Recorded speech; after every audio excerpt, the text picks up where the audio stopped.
नमस्कार दोस्तों, जय जोहार। मैं कौशल तिवारी और बीनिया संजय में आपका स्वागत है।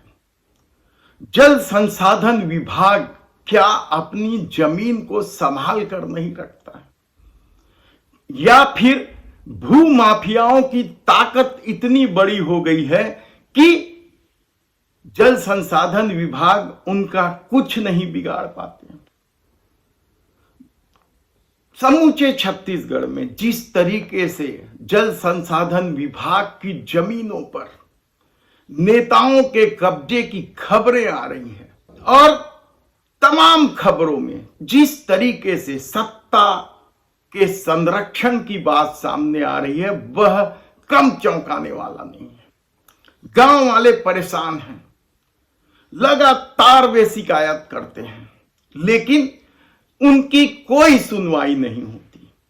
बात हम जल की कांड का नहीं कर रहे हैं, उसमें तो बहुत बड़े नेता बृजमोहन अग्रवाल और उनका पूरा परिवार शामिल है कि किस तरीके से रिसोर्ट्स बनाकर फर्जी तरीके से जमीन की रजिस्ट्री कराकर जल संसाधन विभाग की जमीन पर कब्जे के मामले को लेकर समूचा गांव, आसपास के गांव आंदोलित थे।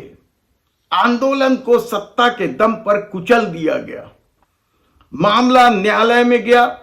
न्यायालय महासमुंद से भी फैसला आ गया कि 2 महीने के भीतर जल संसाधन की वह जमीन वापस की जाए। वापस हुई नहीं हुई, ऊपरी अदालत में मामला चला गया। यह एक अलग कानूनी प्रक्रिया है, लेकिन ताजा मामला धरसींवा विधानसभा क्षेत्र का है। तर्रा से दोंदे की तरफ जा रही नहर पर भारतीय जनता पार्टी के नेता ने कब्जा कर लिया। गांव वाले लगातार इस मामले की शिकायत अधिकारी से लेकर मंत्री तक कर रहे हैं, लेकिन उनकी नहीं सुनी जा रही है। यहां तक कि कांग्रेस शासन काल में भी इसकी शिकायत हुई। भूपेश बघेल मुख्यमंत्री थे, जल संसाधन मंत्री के पद पर रविंद्र चौबे बैठे थे। धरसींवा में भी विधायक कांग्रेस की ही थी। उसके बाद भी भारतीय जनता पार्टी नेता पर नहर पाटकर कब्जा कर लेने, प्लाट बना लेने का आरोप पर सत्ता खामोश रही। ये छोटे मोटे नेता नहीं है। अशोक सिन्हा नाम है इनका। भारतीय जनता पार्टी के मंत्री हैं। पार्टी के मंत्री हैं, सरकार के नहीं। लेकिन दबंगई ऐसे कि जैसे वे सरकार के मंत्री हो। वर्मा विधायक ने कुछ नहीं किया। गांव वाले रोते बिलखते उनके पास जाते रहे शिकायत कर।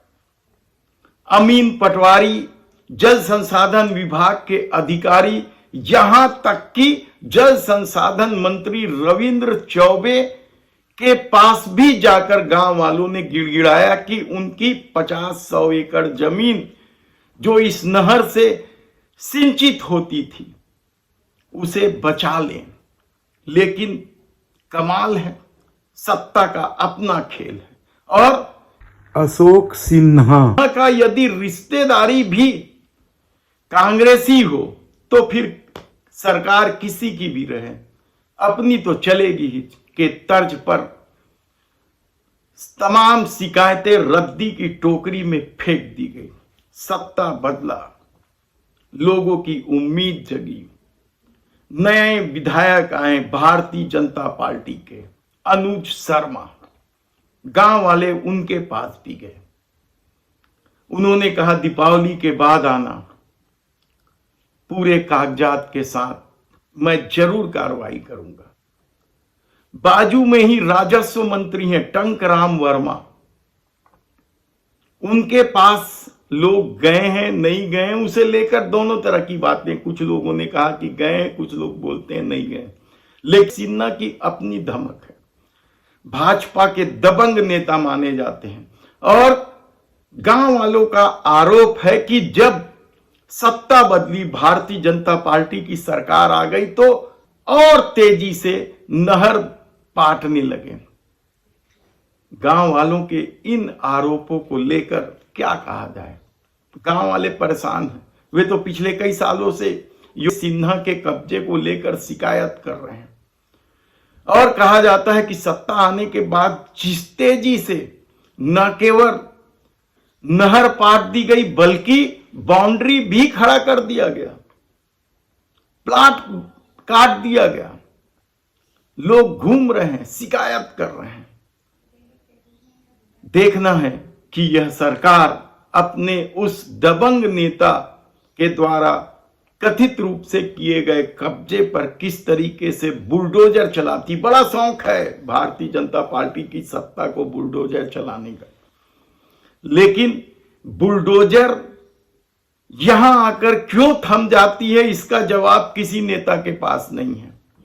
और तर्रा गांव के उप सरपंच से लेके तमाम लोग, कई भारतीय जनता पार्टी के कार्यकर्ता हैं, मंडल स्तर के, पन्ना स्तर के, वे लगातार सत्ता से गिड़गिड़ा रहे हैं कि देखिए कैसे कब्जे किए जा रहे हैं नहर और इस गांव की सिंचित जमीनों का क्या होगा।